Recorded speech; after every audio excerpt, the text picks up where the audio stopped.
So we want to welcome you all here. The gentleman with us is Jason Hibbs, and if you've seen the program at all, if you had a chance to look last night on WGTE, you saw our most recent one for February, and Jason is our moderator. So hopefully you had a chance to do that. But we are so glad that you all have decided to join us in this effort. It's been great. It's been so much fun. For me anyway. I know it can be, you know, it is demanding. It's a little bit of time, but what we do is figure out what we want to talk about, figure out how we want to approach each subject. And as you saw, the thing I sent you, which was Jennifer's program on the census, you know, we basically start with the topic and work out from there. What is it we want to know about the topic, and then who might be the right people to talk about that.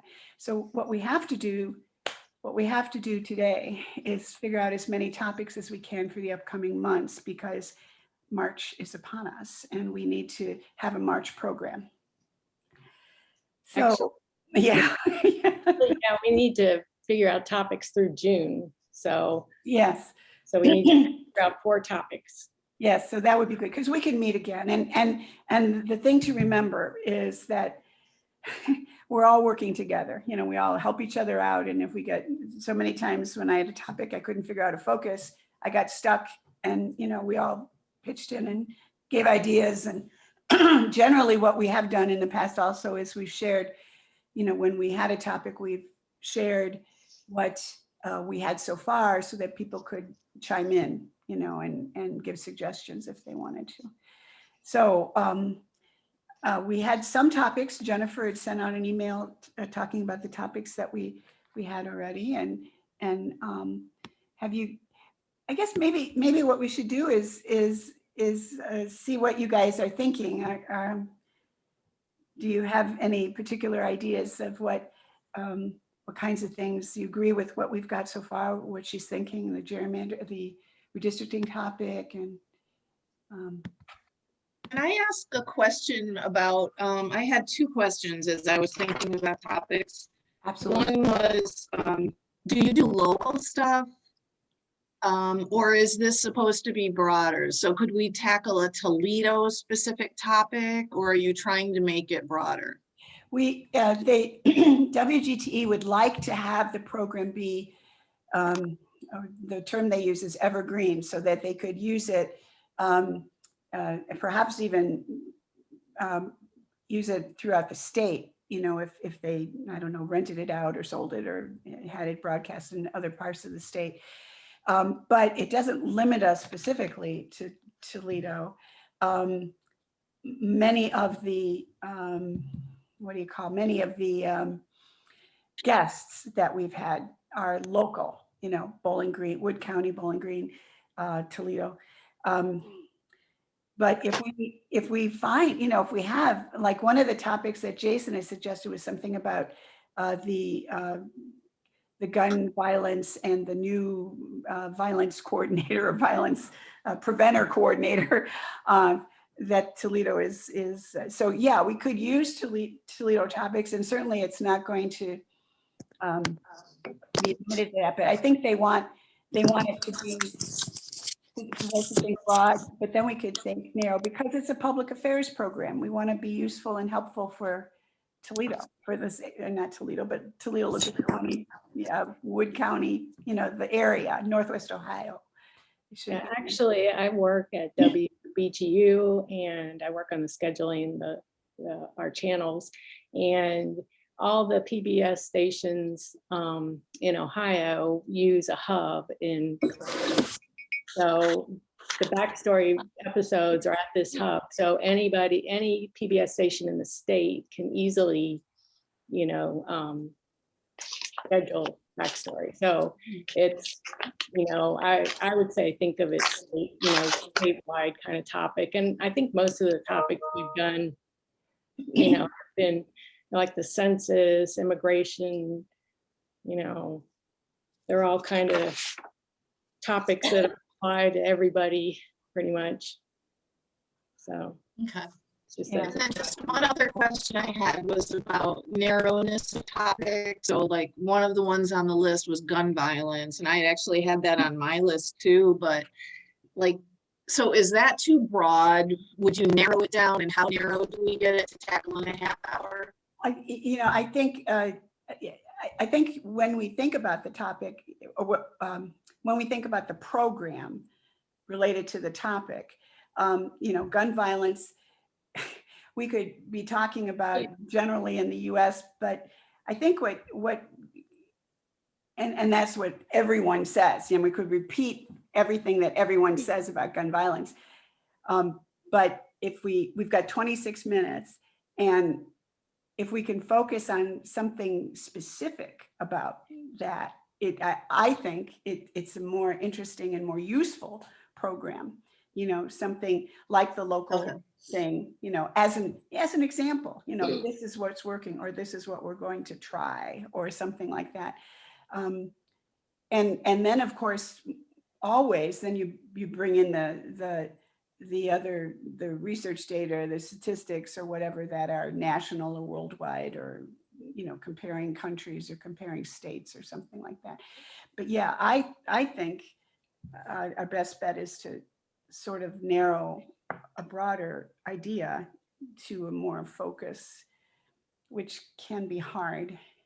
And so then maybe just to get the program done, we sort of backtrack and make it broader too. So, but yeah, I think. But the few episodes that I've been a part of, I've been very impressed with how you guys have honed in on a narrow focus that only we can do. I mean, and as a former news reporter, that's kind of what you want to look for.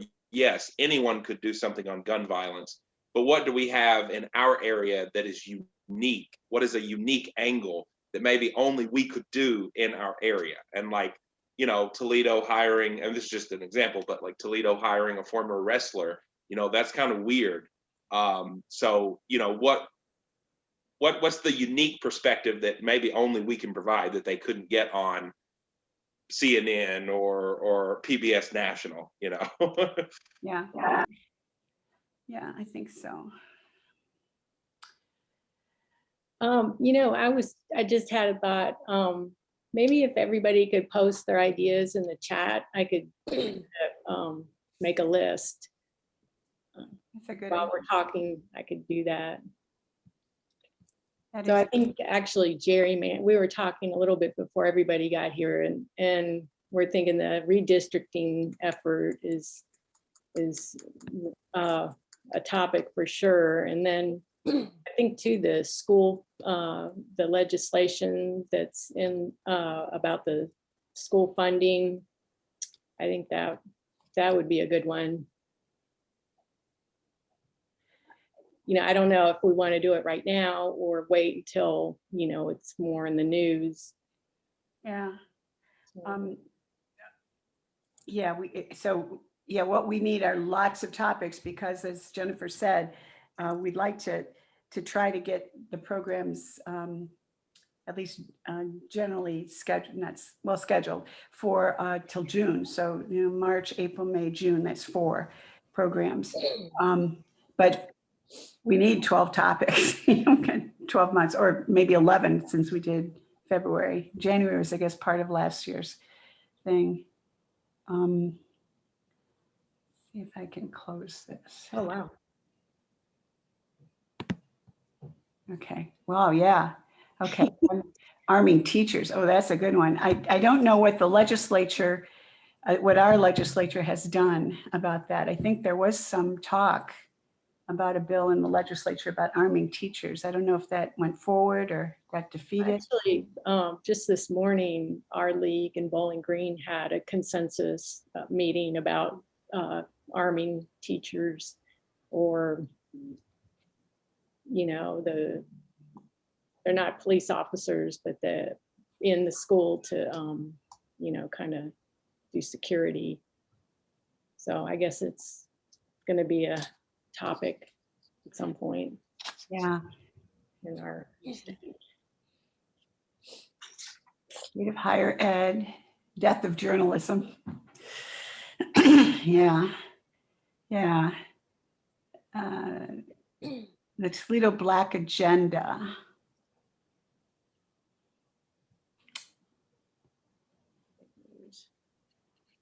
Is that you, Diane?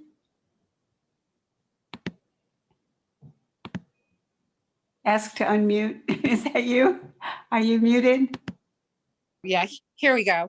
Okay. I'm trying to do this on my iPhone. Sorry. Oh, Well, no. Okay, no problem. I'm not sure if people are familiar with the Toledo Black Agenda at all, but it was developed by a group of Black leaders in the community about how to, combat racism and systemic racism in all areas of the Toledo community. So Donnie Miller, I think, did the health the health portion of it.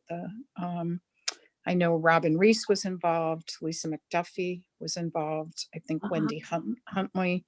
So it's quite a document, and So it's a document prepared by a group of community leaders in the Black community. yes. Yeah, that would be a good one too. Yeah, I think it could be really interesting to have to just focus on. Well, it addresses the needs in our community specifically on ways to end systemic racism and elevate communities of color. So, and I think the resources are there. A great roundtable discussion from different people who led that effort. Yeah. Okay. I think that should be, that would be timely and apropos to almost anyone. Housing insecurity, emergency shelter. Oh gosh, yeah.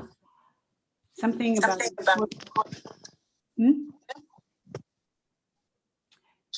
importance of local politics. Something about importance of local politics. Yeah, you mean like getting involved in terms of. I don't know. I don't know if anybody knows Rachel Coyle. I mean, this is very partisan. She works for the Democratic Party, and she started a Facebook page about the state of the she's about the my Ohio son's State friend. House. Pardon? She's my son's college buddy. Oh, radio. Yeah, I know her family, and Yeah, she's done a remarkable job.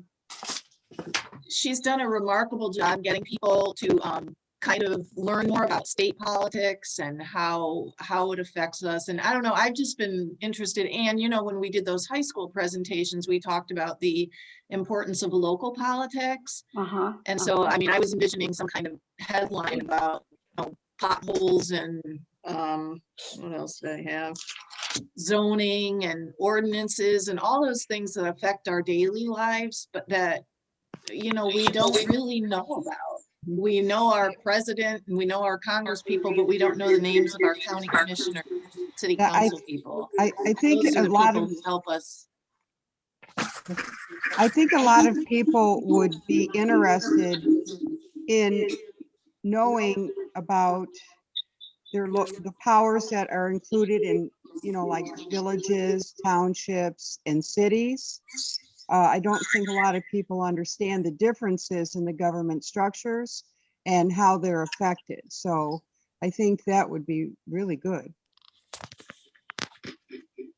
We could. It would be something.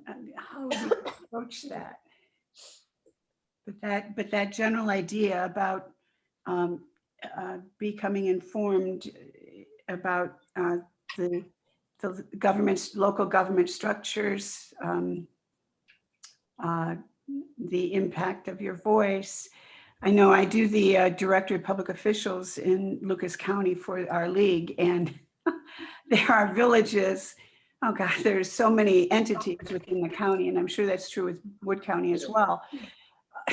And there are villages that are just about the size of my neighborhood. Like I have 5 blocks neighbor. Harbor View is like a little development, and it's like they keep trading who's going to be the village rep, and half the time the spaces are vacant, and you wonder why are they even incorporated as a village? What are they doing, you know?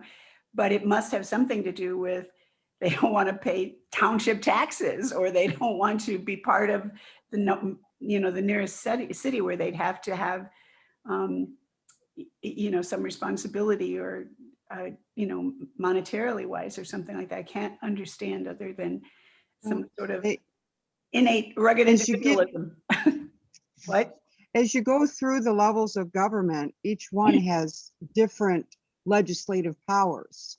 So, and it's very complicated. I don't want to unwrap that, but I do understand it because I sat through a lot of those kind of meetings. Uh-huh. So levels of government. We'll I have to- think if you can tie it into some daily life stuff for people. So I don't know if there's like some case study we could follow and approach it from that perspective. I don't, the one that always comes to mind is the Kroger, the Notre Dame property, and when Kroger wanted to go in, and all the ordinances and zoning and just all the layers, and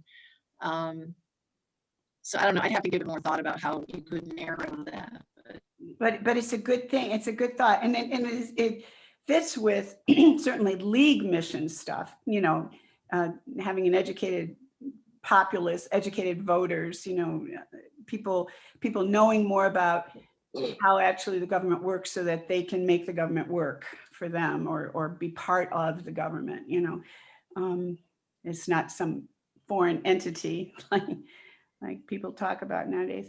I think actually that was one of our original topics back a year ago when we made a list of topics, local government. Oh gosh, yeah, I think you're right. Yeah. Well, this is, Yeah, that is a good one. yeah, but we obviously it has to be fleshed out. We have to think more about what would be the angle, and how to make this into a program where people wouldn't turn out and say, oh my God, I learned this in civics class. Let's look at, I don't know, something else, but you know, something that would draw people in. And Well, I be think it's useful. interesting, you know, Ohio has townships. Not all states have townships. I didn't know that. That's I didn't know that either till I heard someone tell me that was a township trustee. okay. So Like Bowling Green's a municipal. Not thinking of the right word. It's incorporated as a municipal town, or like we have municipal utilities, and so it's got a charter. So yeah, that would be interesting to. Yeah, and that you mentioned the charter, the Ohio Revised Code has all of those definitions in it, and all of those rules and regs, because Right. trying to find when people should be elected for these various offices, when I'm doing the directory, Right. there are rules to that. They don't always follow those rules, but they are there. And yeah, that's very, yeah. So that's a topic that we need to, if we want to use that topic, we need to figure out how to, you know, I see that being able to be split into a couple of yeah. segments. I mean, one part of it and then another part of it, or, you know, like maybe start out with just defining the difference between a township, a city, a village, you know, incorporated area, and then in one, and explain, you know, the differences in their powers, and then the next one hit Toledo, and, you know, like she was saying,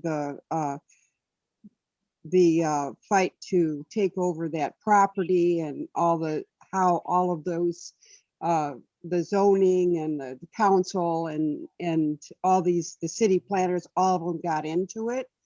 And because it's really two different animals.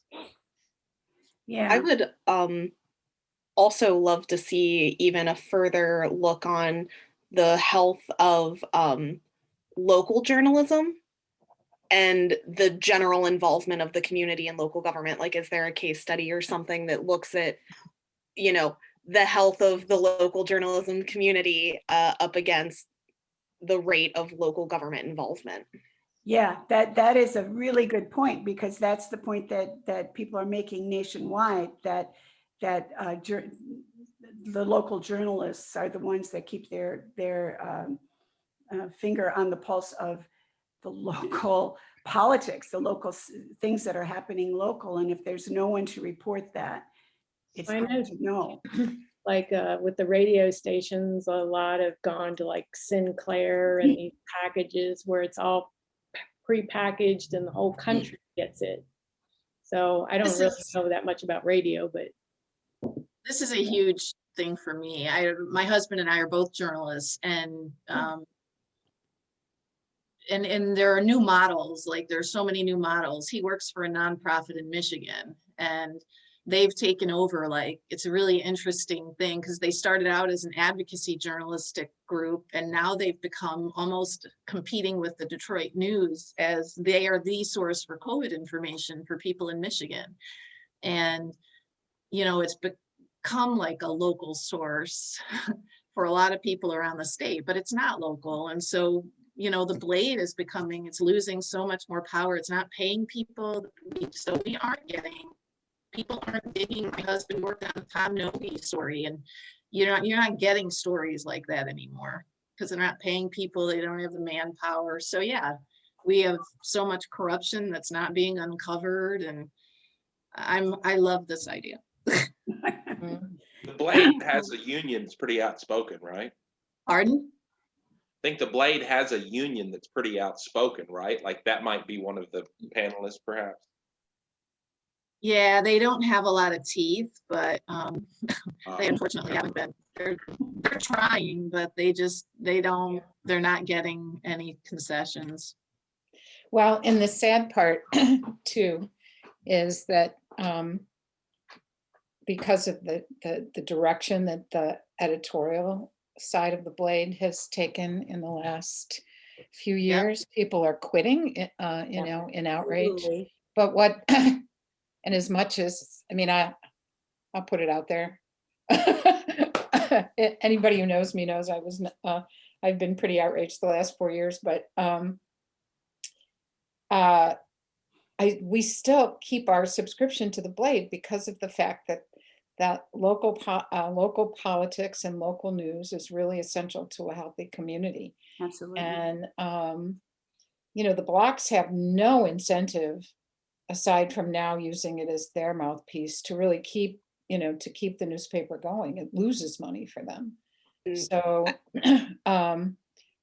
I think it's important. I think it would be a great topic because I know my liberal friends, you know, I challenge them when they want to quit the Blade or they want to quit the Blade. I'm like, you can't do that. As much as it pains you, it is not putting money into the Block's pocket. Trust me. All you're doing is hurting the journalists who are out there still trying to fight the good fight. So I'm actually from the Pittsburgh area, and you know, the Block family also owns the Pittsburgh Post-Gazette. And I can tell you sentiments are similar. So, but I think, you know, that's why I love this topic. I think it's important for people to understand what local journalism does for a community. I think you hit the nail on the head with the title. It's essential for a healthy community. I love that. Yeah. So the other thing that really interests me too is, and this is probably self-serving, but voter apathy. I mean, we still, even though, you know, there was record turnout in this election, voter turnout was still depressed in certain aspects of, in particular, I think the African-American community in Toledo, they didn't come out as strongly as they did during the Obama election. And I think when I looked at, and I don't have the numbers handy, but it would be really interesting to just try to analyze who didn't come out and why, and what can be done to try to engage voters in a way that, you know, does what Stacey Abrams did in Georgia.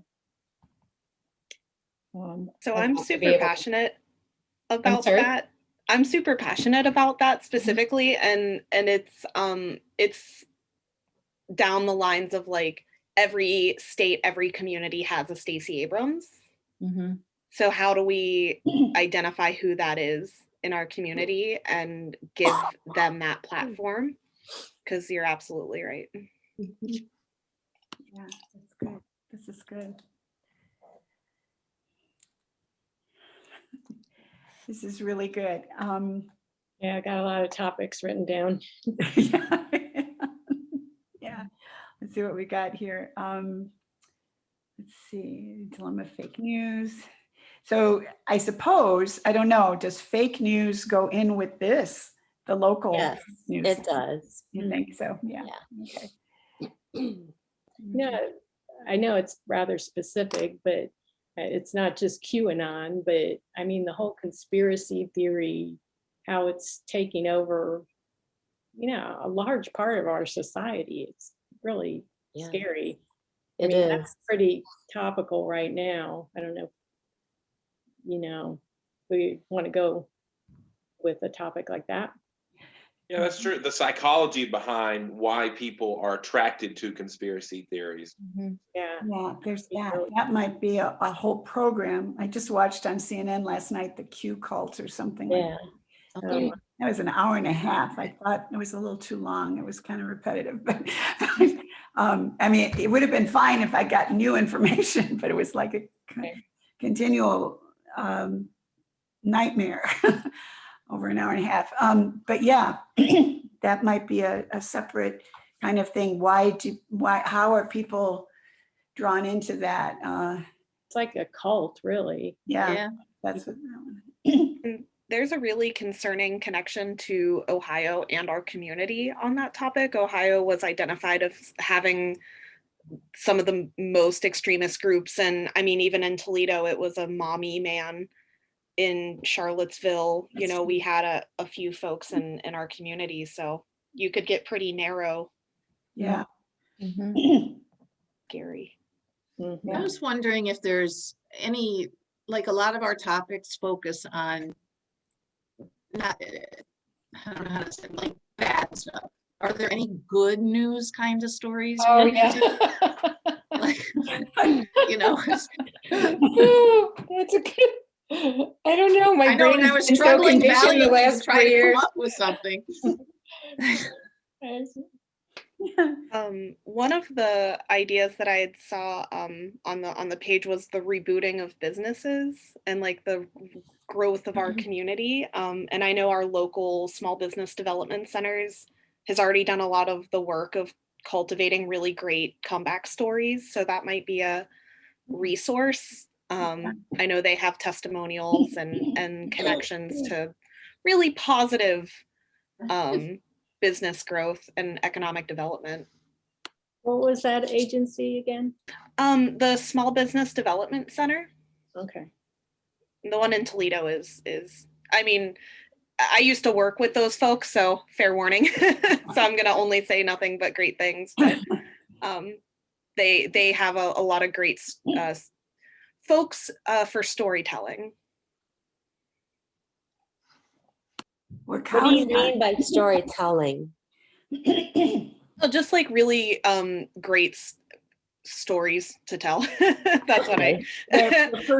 personal experiences. And Yeah.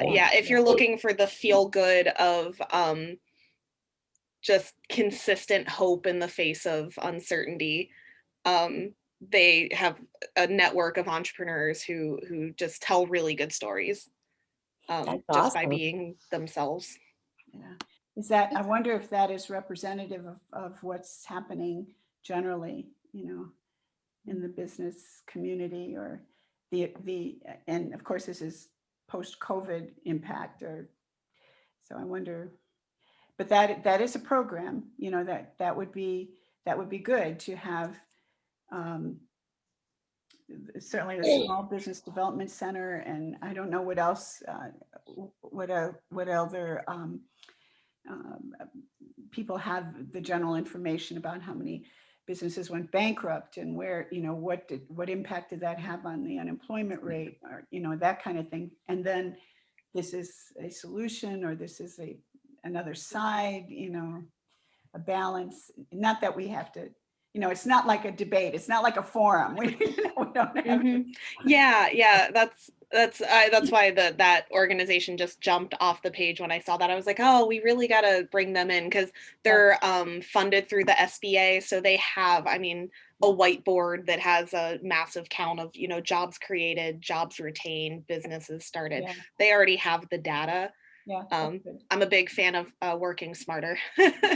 not harder. Well, So that's why we're all here. We hope we all have some sort of connections that can be useful in this whole project. Yeah, no. I don't know how, I'm sorry. No, I go don't ahead. know how fond you are of like a 3-person panel, but with that, if you did want to balance that a little bit, you could have someone from small business development, then one of the success stories, one of the local entrepreneurs, and then maybe bring in a professor, a consumer scientist who has dedicated their lives to studying retail to talk about, okay, these are some success stories, but this is what COVID has done to the small business community. And post-COVID, even when it is safe to go out to the local stores, what are consumers feeling? Will they still stay inside and shop Amazon or shop online?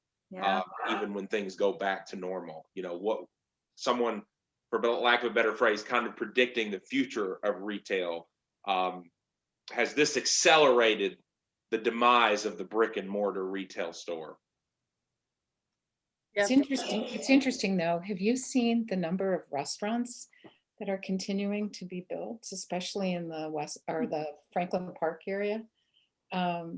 It's really, I mean, one would think post-COVID or during COVID, the restaurants would be the last thing that would be, the site of a new business, but I There's think optimism. there's optimism. No, there really is. Yeah. And, people are dining in. I mean, we do a lot of takeout, but you see the restaurants being, pretty busy at this point. So a topic that came to mind when you were talking, Jocelyn, was and kind of following up on Sherry's something positive. What if one topic was just all the different agencies that work hard to feed people in Toledo? So Toledo Grows, obviously, and there's a new organization that is coming to Toledo. They're still in the working stages, but it's called SAME. I don't know if you've heard of it. So Yeah. Wame Eat. And this has been organized by a group of people here in the community based on a model out in Denver, Colorado. And it's a restaurant where people pay according to their ability. So you either pay with time or you pay with money. And I mean, it's a go here. So I think that is a really fascinating concept. Of course, there's connecting kids to meals. I mean, there are so many. If we could look at the positive aspects of the things that people are doing here in our community to feed each other, I think. That might be a really topical one, especially now with like the food pantries and how that's all going. Yeah, and urban agriculture, doing all that. I interviewed a young woman. I think she's getting her doctorate at UT, and she's done all her researches on urban agriculture, and she's heavily involved in all of that in Toledo. She'd be a great source too. Yeah. And they do that. They've been doing that in Detroit for a while, where because they've had so many houses in the city proper that were torn down. And so these vacant lots being turned into, urban gardens is just a great. And of course, we've had the infamous urban gardens in Toledo, the guy who was. Yes, Thomas Jackson. Yes, yeah. Fine. I'm not privy to that one. I don't know what was he a bad guy?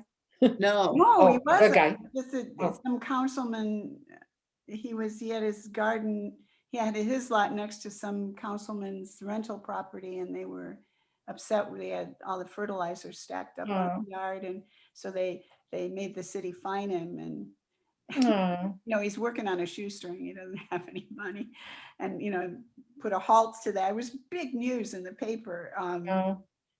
for a short time. And yeah, so and of course he was a local hero to his neighborhood. Mm. Yeah. On that thread, we could also mention about how, in the senior communities, they form community gardens and things like that too Mhm. in the city. There's so much of that going on. Yeah, behind Tennick Tower, there's a big community garden in the spring. There's, downtown in some of those places there are, yeah. So it would highlight all of those things. That restaurant, that is amazing thing. I never Oh, and heard I'll of it. send you a link. It's so I cool. went there in Denver, because I live part-time out west. And so I specifically went after I'd first heard that there was a group trying to bring it to Toledo. The food is really good, and the story, the story behind it is lovely. And were you on that call, Sherry? No, I wanted to, and I know people who were. Mhm. They taped it, so I do want to go Yeah. back and listen to it. Yeah. So they source they source as much locally as they possibly can. And the idea is that no matter who you are and what your income is, you should be able to have access to healthy food and to feel a dining experience. So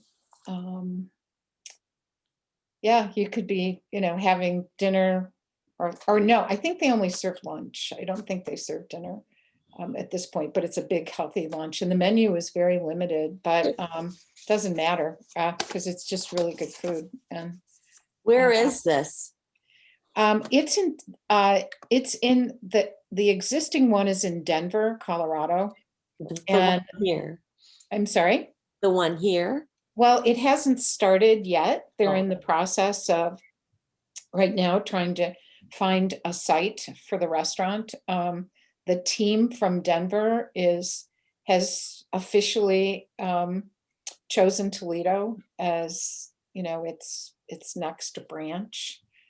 So I'll send the link to you, Ann, and then Okay, you can and we send can it out to the talk. group if Mhm. you want. Sure, that's a good idea. Yeah. So this is a great idea in terms of thinking about, how to, the agency that work hard to feed Toledo.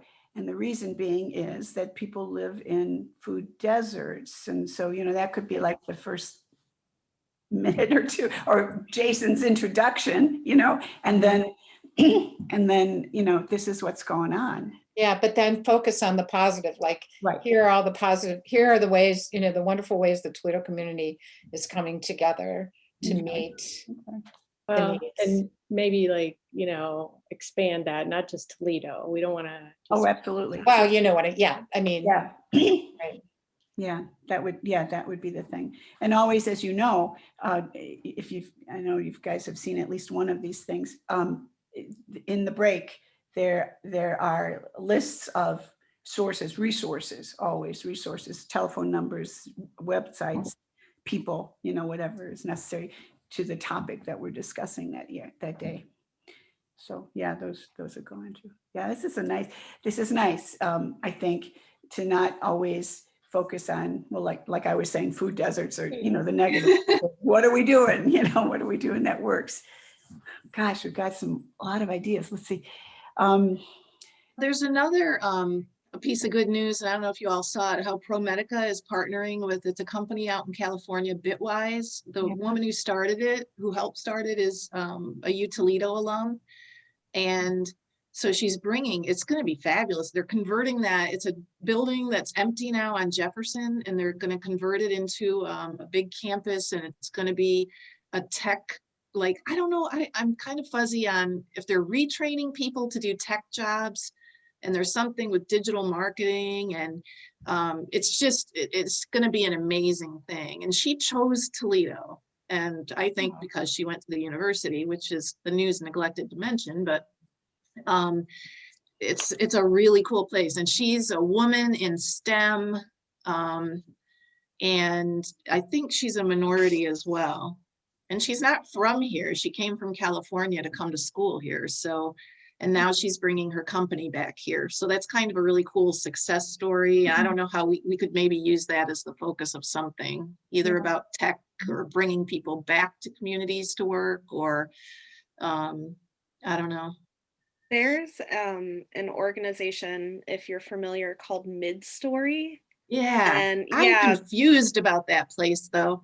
yeah, but it hits a similar vein of now they were folks from our community that went to specifically Ivy League schools, and then telling that story of getting those folks to come back. So I'm not a big fan of the phrase like brain drain, but it kind of hits on those similar topics of talent attraction and growth into the community, but specifically like bringing folks who went out and into the world to learn, right, and bringing them back. I know, I think that's so cool. And if it's happening in Toledo, it's probably happening in other smaller communities in Ohio. I mean, no, we wouldn't focus maybe on those big cities, but what other smaller communities are finding the same thing where people are coming back? Yep, a lot, especially Midwest, like cost of living is the big thing, which is fun to juxtapose against housing insecurity, right? Because we're trying to bring people here because such of our are such low cost to live, but we still have people experiencing housing insecurity. So it's kind of an interesting. So it's low cost to live if you can make money, if you have a source of living. If you don't, or if you have a minimum source of living, or if you have mental issues that prevent you from creating a source of living, then you're homeless. Yeah. Homeless. And I don't know if you caught this on CBS Sunday Morning a while back, but they did a segment on climate change. They were looking at people who were fleeing the fires out in California. And this one family, moved to the I think they moved to Madison, Wisconsin, but Toledo got a shout out because they were talking about how, in addition to, the affordability of the Midwest, that our climate, as they are using the predictive maps, like this is going to be a really good area to live in. Yeah, it was water, access to water. It was kind of freaking me out though, because I started thinking about like, oh my gosh, what if we become the next Denver? People are flocking here and I don't have my 15 minutes to get anywhere I want in the city thing. I know. I think Madison will probably get it before we do. Good. They can have it. I know. No, I agree. The Indians lived in this area because of the climate. It's always been a wonderful area to live for survival. Well, I know the Black Swamp was not that great. No, but the weather patterns that go through here, it's, there's a lot of history. I live in Fulton County where, they name everything after Indians out here, it seems like. And there's a lot of stories from the old days about, interactions with the Indians and why they were here, because the climate was milder than to the north or the south. So I've just been thinking about just practical things. Like, I think we could probably talk about topics like for another hour. Okay. What do you think? Do you want to like we need to, pick 4 topics. I told Nathan we would have 4 topics for him tomorrow. So, Why don't you read the ones you have? Monday. You said Monday. yeah, that's right. Monday. You're right. Yeah, getting mixed up. So, like, to me, just when we were talking about all these things, I think I really like the good news story, the talking about, the not just the food deserts, but the food pantries and things that are being done in the community to help people. I mean, what do you think? Like, do that as one? I think it would be a relatively easy one to do because it's, we're doing so much highlighting of just and showcasing the different aspects without having to do a lot of investigative work. Right. I really like that. I also think the Toledo Black Agenda one could be very easy to do again because their work is, their document is complete and,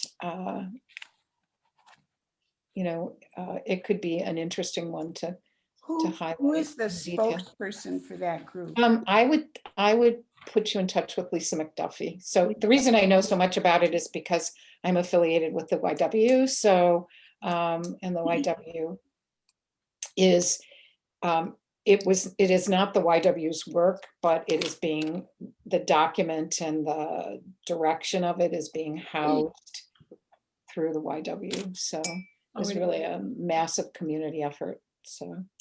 Would So you be it's a 35-page document, you said. Is that what you said?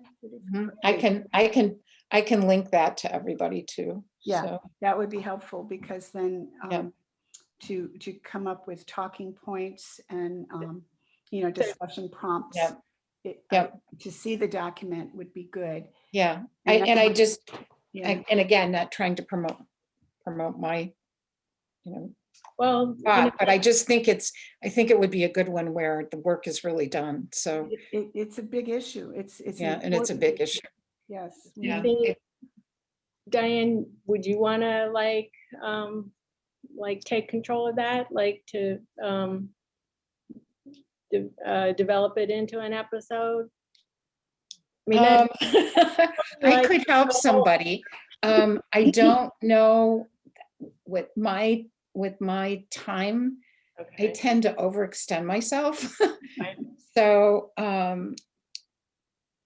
well, I guess, but I could, let me talk to Lisa and see if maybe she would be willing to kind of take the lead on helping us develop the episode itself. So It sounds like she's got the knowledge and experience. yes, exactly. And so I think we could certainly use her guidance. And if that's the case, I'd be happy to do it. I just don't, I'd love to work with somebody on it as opposed to.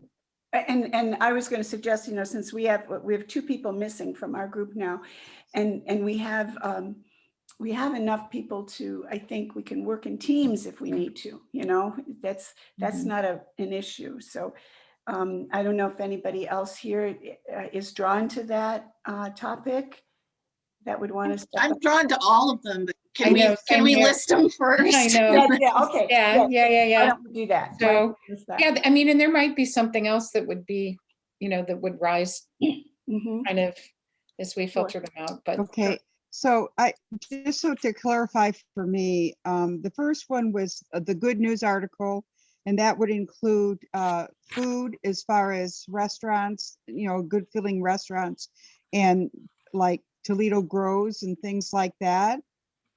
Mhm. Well, I think where Diane was talking about agencies that work hard to feed Toledo. So maybe the focus would be on I hate to put a negative spin on it, but like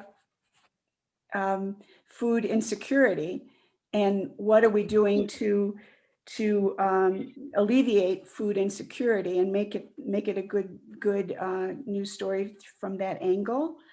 Do you think? Or I think I saw there was a restaurant, even just little second, little blurbs, like I'm pretty sure there's a taco restaurant in downtown Toledo where people can pay and buy like extra tacos. Oh, yeah. Did you know the name of it? I saw it I on don't. I saw know it what on you're social talking media. about. Yeah, but just a nice way for somebody to pay it forward. So you buy your lunch and then you throw money into yeah, and you can, and then somebody who doesn't have, who wants a taco can come in, and if they don't have money, You know, it's a very Yeah. dignified, Yeah. it's a dignified way of not having to stand on the street corner with your sign So and the feed things yourself. that So I just think there's so many different, I think that it could just be such a really interesting. Okay, so So- the things like that, it's sort of highlighting those positive things, good deed sort of things that people are doing to help others. Yeah. In regard to. Like, the yeah. food. Yeah, community helping community, Yeah, like they're right. people to Yeah. people. And, Yeah, Community how are Toledoans, yeah, I mean, and when yes, you look there at is the, food when you look at, insecurity, but then launch into the, and here's what our community is Mm. doing to But- fill but that when you, gap. especially when you look at this past year, 2020, the food banks went nuts, and then there was big lineups of people collecting food, and the food was coming from across the country, and like mounds of potatoes and things like that. There would be a lot there to report, because there's people have been Okay. taking care of each other through this. Yeah. I know Providence Church, where I was going, they went from 7 families a week to 27 families a week that they were serving. Mhm. And that's not uncommon with, because just so many churches have food banks. Yeah. Another one just came to mind, Cindy Bunch. Do you guys know Cindy Guerin Bunch? She's a chef in town, and Memorial Lutheran Church. They make lunch. I mean, today she had posted on social media, they had made all these lunches for people to. Mhm. There's a With lot food. of Yeah, information a lot of like that places out that there. do that. So I think this is a rich topic that probably the hardest part will be narrowing it down, right? Yeah. Yeah, it might be. I had an idea. I'll just run this by you. I was thinking, I don't know if all of you guys use Google Docs, but I could put all these topics into a Google Doc, and then we could maybe vote on the topics, and maybe people could identify which ones they want to work on. Okay. Okay. Sure. So far though, we have the good news about food and the Toledo Black agenda. Mhm. What's next? Redistricting, we have to do redistricting. Yeah. There's just no doubt about that. We have to do that. The numbers are going to come out in April. And I don't know how soon they're going to start, but our Secretary of State is suing President Biden about the numbers coming out too late and all that shit. But the new law is going to take effect this year. Right. So the one that we were instrumental in getting passed. So we need to. Yeah. We need Do to. we have maybe, I mean, so we have March, April, May, June. May, know. maybe. You think they'll be in the thick of doing it in May? Because one of the things that is part of that process is individuals drawing maps, or community, or groups drawing maps and submitting them to the legislature, and open meetings. And it would be good if we'd get ahead of that instead of reporting on it afterwards. Right. So maybe May, if the stats come out in April, or maybe April, because we're the end of April. Maybe April. Okay. I don't know.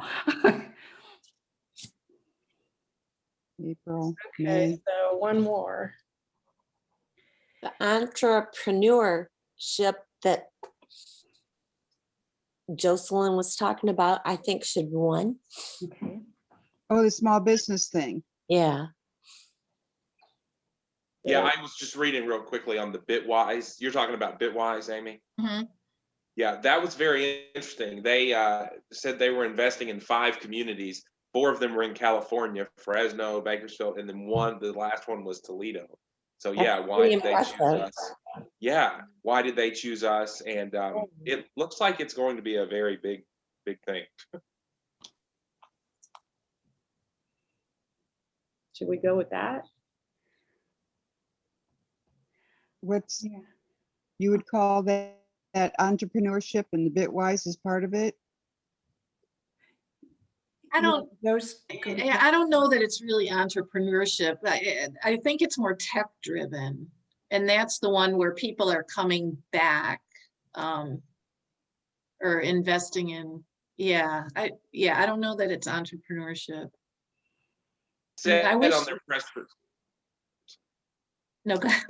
said on their press release they were trying to reinvest in communities in 2021, kind of as a post-pandemic response, and also they were trying to bridge racial divides and like encourage minorities to enter the tech and that sector.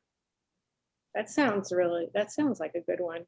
I Mhm. mean, it's narrow and it's really positive. And reinvesting in communities, is there a way to tie your small business thing in with that, or is that separate? No, I mean, that's initially I was more thinking like business reboot after COVID, but the SBDC lives within the Chamber of Commerce and they have a talent attraction manager. So they all kind of pull from the same resources of, I mean, they have one specific staff person dedicated, right, to talent attraction to the community, which it falls within that same, like, you want redevelopment or reinvestment in the community, but you have to have the people, right, who want to work within that. So Right. I can think of a few resources, to try to connect. There's that guy from Ottawa Hills who's made his money in, I think his last name is Robbins, maybe, is it? He made his money in legalized marijuana, and he's given a lot of money back to the community and started this scholarship program, I think, for kids. At Scott, is he the one, the benefactor at Scott? Yeah. Mhm. So he could be somebody that I'm sure would Yeah. easily be interviewed, and his parents still live here in town.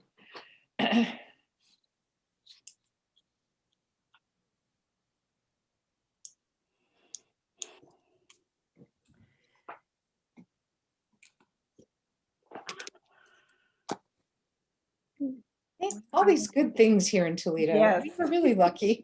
I'm sorry, and I need to branch out beyond Toledo, Northwest Ohio. Sorry, but Yeah, no, we need to do that since it's I just also- consider it the hub. Another subject, of course, not right away, could include the expansions that have been done by Metro Parks, Mhm, because that has gone throughout the region. mhm. Um, Yeah, that's, the Toledo Metro Parks has expanded, and we've got all this stuff to the east of us, the preserve and everything, and also, just the Oak Openings region is important to the world. It's as important as the rainforest. Yeah. So, I mean, that's something we could do. I'm not thinking right away, but Right. Mhm. That's a good one. Okay, so I'm just thinking about how to organize this. Do you want to maybe, if I put together, do a Google Doc and people could maybe tick on which topics they'd like to work on? Okay. I feel sort of obligated to mention one more, only because it's coming up in the legislature, and it's HB1. They're going to tie that to the budget bill. It's the change in education funding Right, yeah. for public schools in Ohio. When is that? Do you know when the vote on that is? I don't, because they're going to tie it to the budget bill, and I don't know enough about how that, the legislative calendar and how fast the budget bill has to be passed, but that's why they're doing it, so that they can guarantee passage, because they couldn't get it passed. They let it die in the Senate last year. Right. And what is that again, Anne?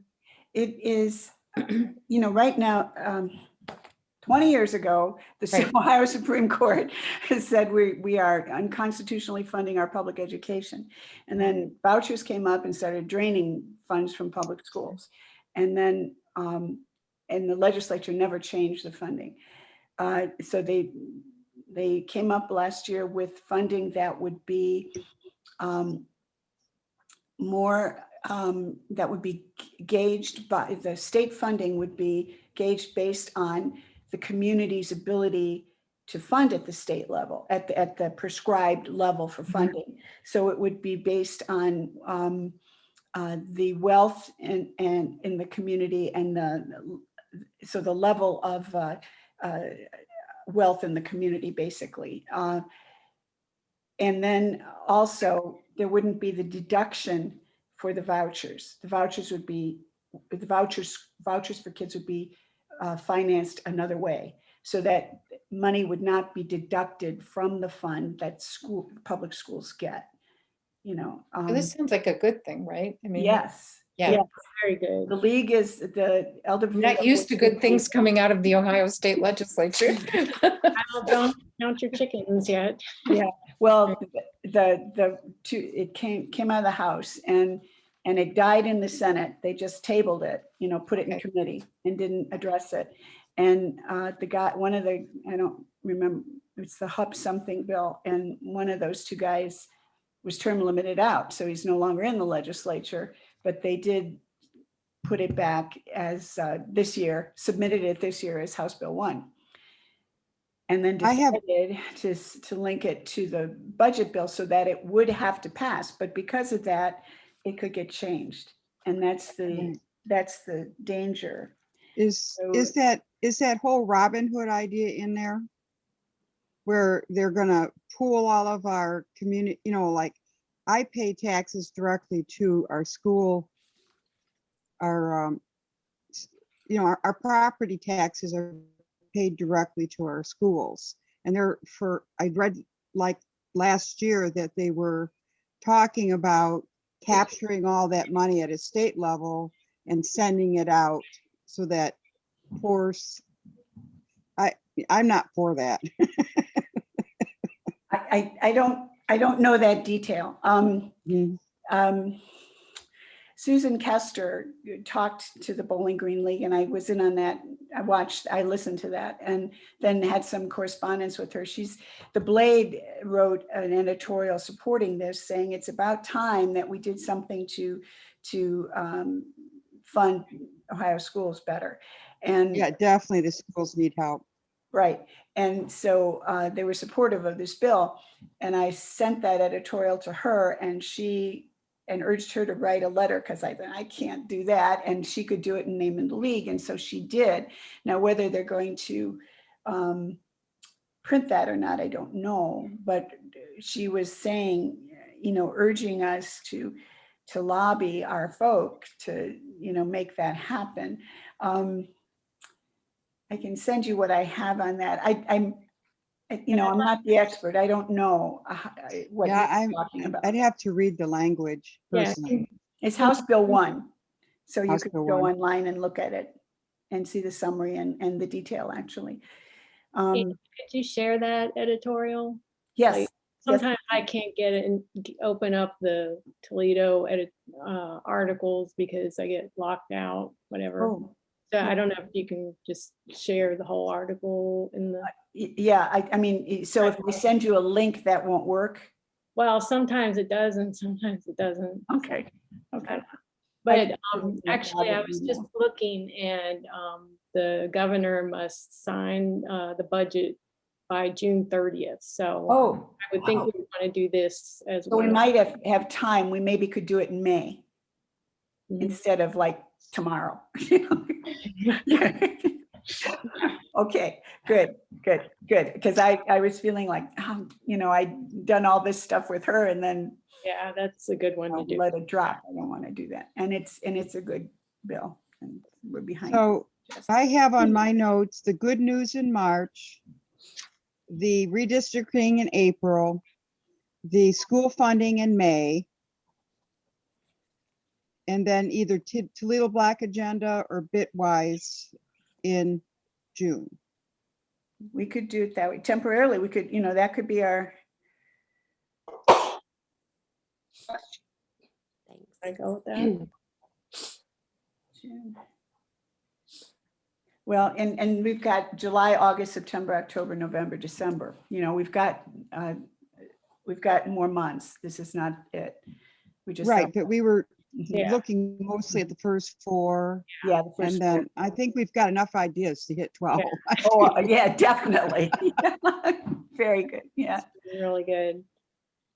Okay. Does that sound right to people? Are we okay?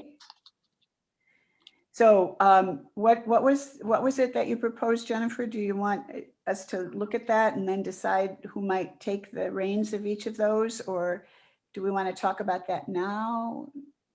I don't know. What are we thinking? I could write this all up and share it with everybody, and maybe you could indicate your interest in what you want to work on. And we can go from there. Okay. Okay. Sounds good. So I need to send, what am I doing? I need to send the editorial to Jennifer. And maybe everybody, I guess, the Blade editorial. What was the other stuff I thought? Diane was gonna send something to you, I think. Oh yeah, she was going to send something to me. Okay. And I guess- shall we consider who should be working on March, since March starts today after tomorrow? Right, yeah, and we need to get going. Although, Diane had said, and I don't know, is Diane still here? I see her D in the thing, said that it doesn't sound like there would be, it would too difficult to put that together. The community, helping community, good food stuff. Yeah, we do need, because the taping of the program is kind of variable. I mean, we know the program is the last Friday of the month, and March is a big month, so that's a few weeks away. But they frequently want to tape early in the month, but they will flex with that. They could be mid-month, it could be actually the week of the show if necessary. So we do have a little bit of time, but we need to figure that out. So yeah. I don't know, is anyone drawn to that thing? Or didn't we want to volunteer for that or figure out how we can? I think we can work with Diane. I know she had some. And we're going to include Swaim, I think that's what you guys said in that episode, the Denver restaurant. Same, Same. yeah. How did that? Yeah, there's a whole committee of folk. I can We'll help all work make on that one.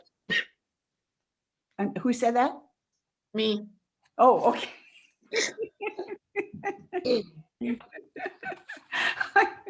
I'm too busy talking myself. Okay. The Bitwise is something else. Yeah. Yeah, that would be. I have a question about since I haven't seen this show,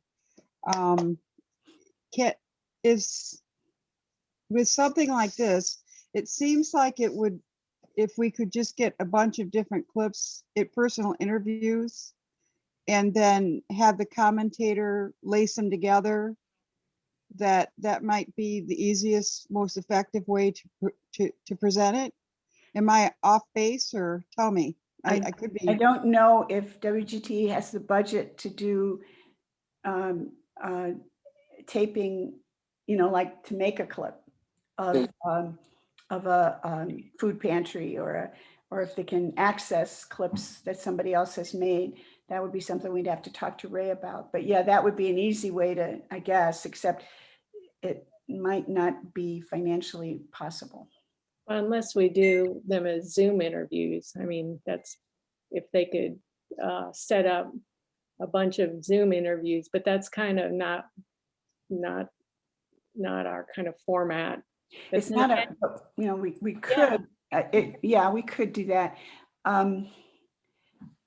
Because you were talking about just like scenes, was it, or did I get that wrong? Yeah, like short interviews. Oh, short And, interviews? like, for instance, someone going to the hot dog place downtown and explaining that.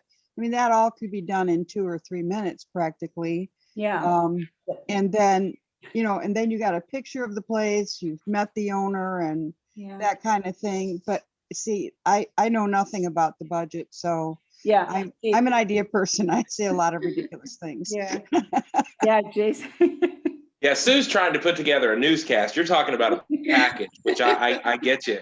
That's what I used to do. Yeah, I mean, I can tell you, WGTE doesn't have the resources for that. I mean, that even a 1 minute 30 package would actually take hours and hours to put together, believe it or not. But I think the best way, I totally get what you're saying, Sue, about if we refer to a hot dog stand, it would be nice to be able to see it. Perhaps the easiest way to do that would be when we're reaching out to these guests to say, hey, do you have any, well, like for the Bitwise thing, do you have any artist renderings of what this may look like? Do you have any images of similar facilities that you could email to us? And then we could forward to Nathan, the producer, and he could superimpose those images onto the show during our live to tape interview. That might be a So compromise. collecting images is the better option. Okay. Yeah, Yeah. because it wouldn't require technicians and time and all that stuff. Yeah.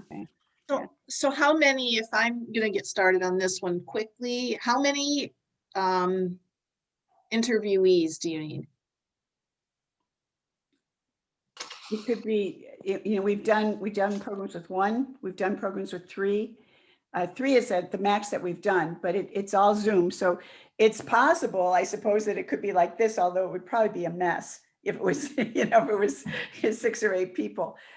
It probably Would they, if you had more than 3, would they just, have 2 on for the first 10 minutes, 2 on for or is that not the format? I haven't seen one either. That's not the format, but it could be. I mean, Jason, that's not, they do that for 4 corners. They interview 1 person at a time. It's. You want it to be more of a conversation? Yeah, that's how Yeah. it's been. It's been conversational. We established talking points, as you saw that thing I sent you, talking points or conversation starters. And Jason has done his own, research at the vaccine one. He had stuff from CDC that I didn't provide, that he put together and used some of that to ask his questions or to frame his comment that then required a response. So, it's that kind of thing. And what we're looking for, I guess, in this one, community helping community, is good news. So maybe, God, I don't know how what the focus would be, what you would envision that. You certainly don't want to just list these things. I mean, that could be like the screen in between, a list of these are resources, but to talk about paying it forward, like the guy that, the taco place where you leave the money and somebody, would you interview the taco guy, or what made him think that was necessary, or why is he doing that? We need to find at least one person who has the bigger picture, maybe. Yes. And then you have the people that are starting the restaurant from Denver, and maybe one other person. Yeah. Okay. It's all done. That's exactly right. Yeah.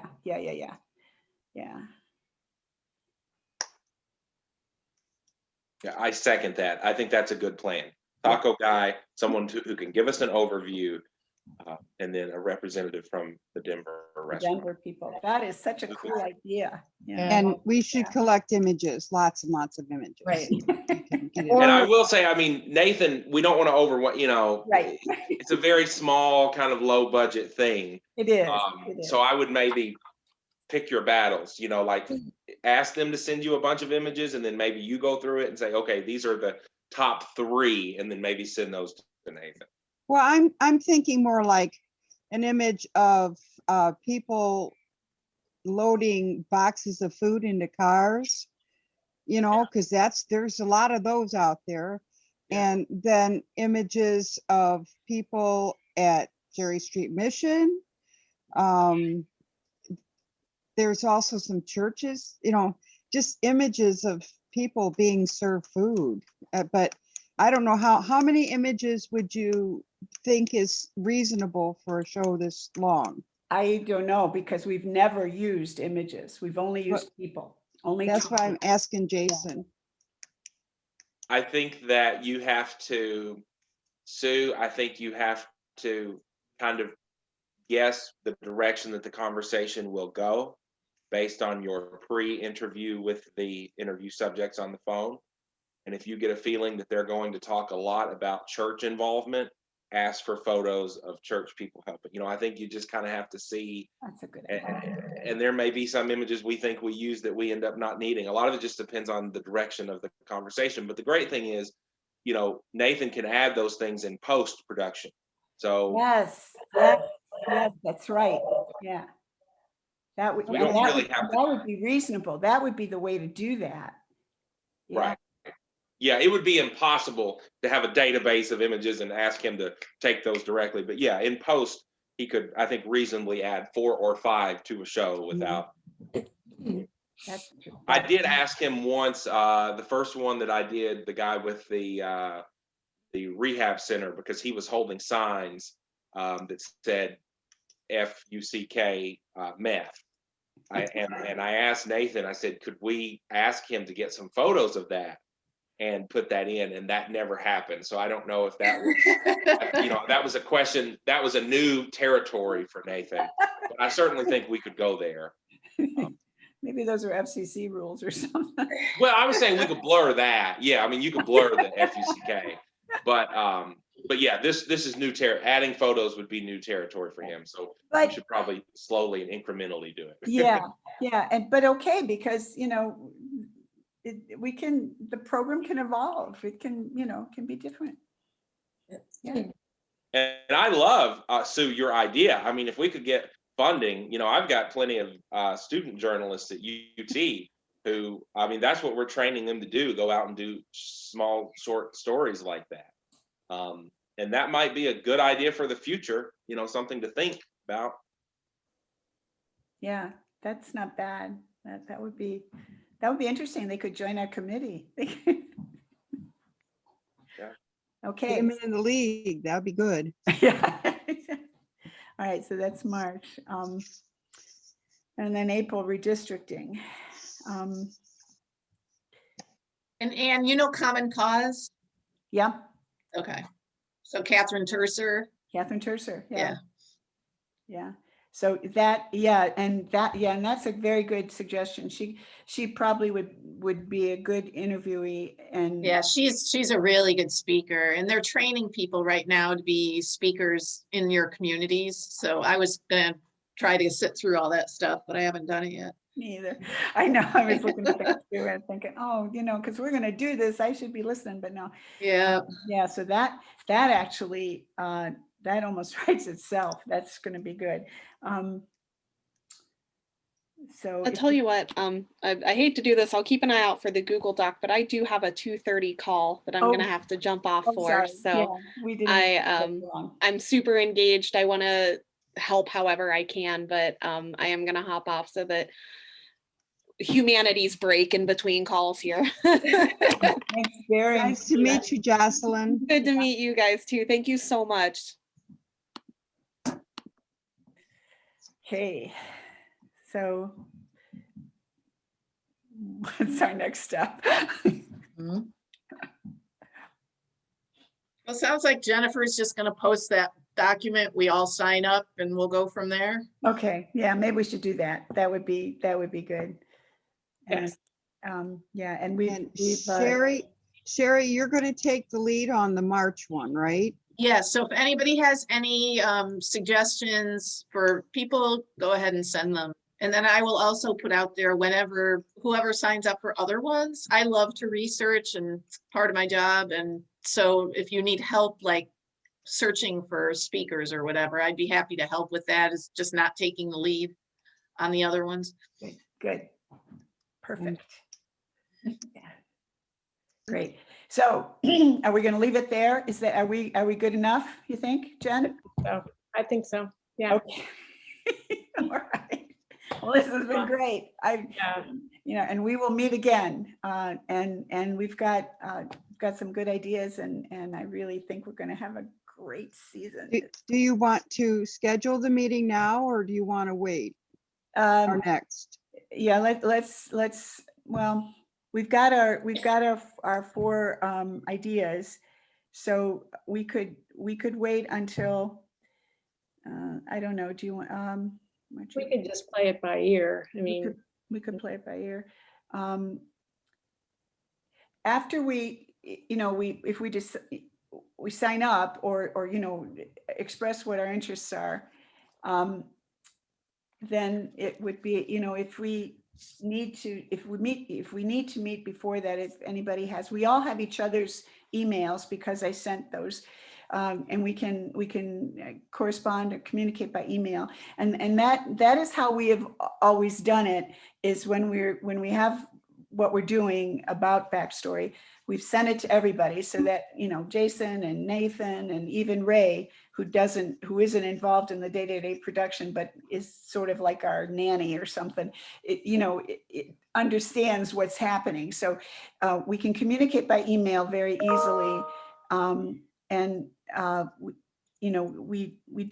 don't think we need to meet in group Okay, on a regular basis, but if anybody feels like we need to, we can just do it, just say so, and we can do it. And I'll put in everybody's phone numbers in the, I think I gave them to Jen. So when she sends her link or whatever it is, you can send the info, with the phone numbers and stuff. okay. What time does this show air every Friday, last Friday of the 8:30 at month? night, 8:30. It's the 8:30. last Friday of the month. Last Friday of the month, 8:30 at night. it's on that document that I sent out. Yeah. I yeah. think I see it here. And yes. the other Backstory. emails that I sent earlier have that. And the link to all the other programs are on the web. This one won't be on for a while. And you can look at any of them on the link that I sent. Yeah. There's nothing else on Friday night. I usually read, so I'll look for it. Well, this spot is right after Washington Week. The news hour is at 7, Washington Week's at 8, and we are at 8:30 the last Friday of the month. So it's really a good position in their lineup. Great. Well, this has been a good meeting. It's nice to meet you all. I think so too. And anything I can do to help any of you, if you need me to help. I am going to be on vacation last part of March, Okay. but I'll be back in April. Okay. Good. I'll be in time. All right. Thanks, Jennifer, for typing up that Google Doc. Oh, sure. Yeah. Happy to do it. Okay. Thank you all. Yeah, All thank right. you. And we're recording, so I'll figure out how we do. I'll post it. Okay. Okay. Bye. Bye. Hi, everybody. Thank Yeah. you all. Thank you, Anne. Bye.